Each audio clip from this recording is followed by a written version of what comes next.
bagi kita semua. Apa kabar teman-teman? Semoga selalu sehat dan semangat. Yes.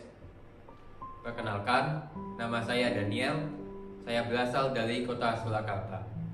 Hingga saat ini, saya masih duduk di bangku perkuliahan. Pada kesempatan kali ini, saya ingin mencoba untuk membawakan sebuah renungan tokoh yang diambil dari Santo Paulus. Paulus menjadi kasih dan dewasa setelah mengenal Kristus. Saya ingin menceritakan pengalaman memilih jurusan hubungan internasional. Belum terpikir setelah SMA ingin memilih jurusan apa. Dalam keluarga memang kelihatan bahwa saya diharapkan untuk menjadi seorang dokter. Namun ternyata minat saya pada masalah politik internasional, kegemaran saya dalam melihat peta dunia sejak kecil dan juga membaca sejarah peradaban dunia, hal tersebut menarik dan membuat pikiran menjadi terbuka. Merasa dewasa untuk memikirkan semua bidang hubungan internasional dengan baik. Saya harus bertanggung jawab dengan pilihan ini dengan mempelajari secara baik dan mendalam. Ini mengingatkan pada Rasul Paulus yang setelah mengenal Kristus menjadi dewasa dan menjadi rasul yang membawakan kabar gembira ke segala bangsa. Paulus sebelum mengenal Kristus bernama Saulus, adalah seorang Yahudi totok dari suku Benyamin, sama dengan Raja Saul dari Perjanjian Lama. Paulus adalah seorang Farisi yang terdidik dengan baik dan sangat taat pada hukum-hukum Taurat. Dia menjadi penganiaya jemaat Kristus yang menurut dia menyimpang dari ajaran Taurat. Setelah disadarkan melalui peristiwa perjalanan ke Damaskus, tiba-tiba mata dari Saulus buta dan mengalami mukjizat kesembuhan. Maka dia berubah 180 derajat, menjadi pengikut Yesus yang setia dan harus menanggung derita dimusuhi kalangannya sendiri. Tidak dipercaya jemaat Yesus juga. Dia berjuang dengan khotbah, dengan menulis surat-suratnya untuk mengabarkan kabar gembira Injil. Paulus menjadi tonggak jemaat Kristus yang pertama dan menjadi rasul segala bangsa, meskipun dia tidak pernah hidup bersama Yesus.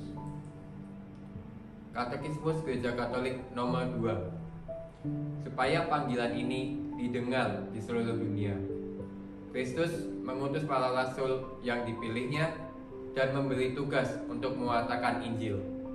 Matius 28 ayat 19 sampai 20.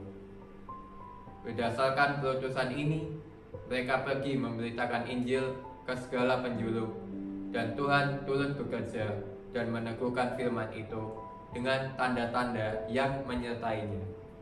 Markus 16 ayat 20. Belajar dari pengalaman Paulus, maka kita harus mempelajari firman Allah dengan benar. Bagaimana caranya? Belajar dari Katekismus Gereja Katolik. Belajar juga dari tulisan romo-romo ataupun penulis yang sudah diberi imprimatur maupun nihil obstat. Belajar dari pendalaman kitab suci seperti Sword of God. Diskusi dengan komunitas yang dipimpin oleh romo maupun awam yang mengerti firman Allah secara pandangan Katolik. Seperti Paulus setelah bertobat, kemudian menjadi pembawa kabar gembira Injil yang militan. Bukan tanpa pengorbanan, Paulus mengabarkan kabar gembira, tapi dengan penderitaan dan kematiannya sebagai martir. Tetapi ini dia hidupi dan merasa sangat berbahagia, atau orang yang sangat dan paling berbahagia setelah berjumpa dengan Kristus. Pertobatan selalu menyangkut bagian terdalam dari pribadi seorang beriman. Tidak ada orang lain yang dapat menggantikan dirinya untuk bertobat. Dalam pertobatan itulah seorang beriman berhadapan langsung dengan Allah sendiri. Buah utama dari sakramen tobat adalah rekonsiliasi dengan Allah, dengan gereja, dengan sesama, dan bahkan dengan dirinya sendiri serta dengan seluruh ciptaannya.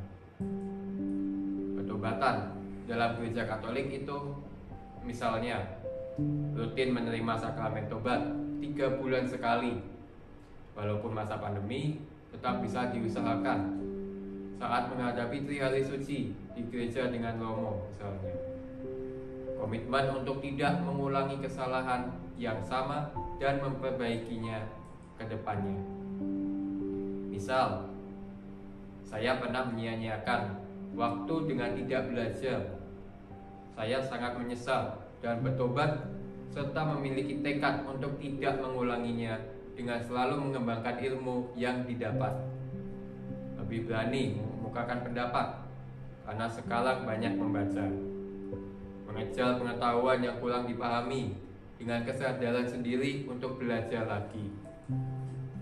Kita sebagai pengikut Kristus harus membawakan kabar gembira dari hal-hal yang sederhana dalam kehidupan sehari-hari. Menolong orang kecelakaan di jalan, menghibur teman yang sedang dalam kesusahan, tidak menggunjingkan orang lain, ataupun tidak membuli teman yang kurang pandai, miskin, atau difabel. Kita harus membantunya dengan sepenuh hati. Santa Teresa dari Kalkuta mengatakan, kita menjadi alatnya dalam mengasihi manusia dengan cara mengasihi sesama demi namanya. Mari kita mencontoh Santo Paulus dalam kehidupan kita sehari-hari. Belajar dari Paulus bahwa kita harus belajar mengenal firman Allah dengan benar dan melaksanakannya juga dengan benar. Bila kita salah dalam melaksanakan sabda Tuhan dengan tidak benar, maka hasilnya adalah malapetaka, seperti Saulus yang menganiaya pengikut Kristus. Kita dapat meniru langkah Paulus dengan jalan: 1. Belajar firman Tuhan dengan benar. 2. Dengan pertobatan. Dan 3. Menjadi pembawa kabar gembira yang baik dan benar bagi sesama kita. Terima kasih. Sekian dan berkah dalam.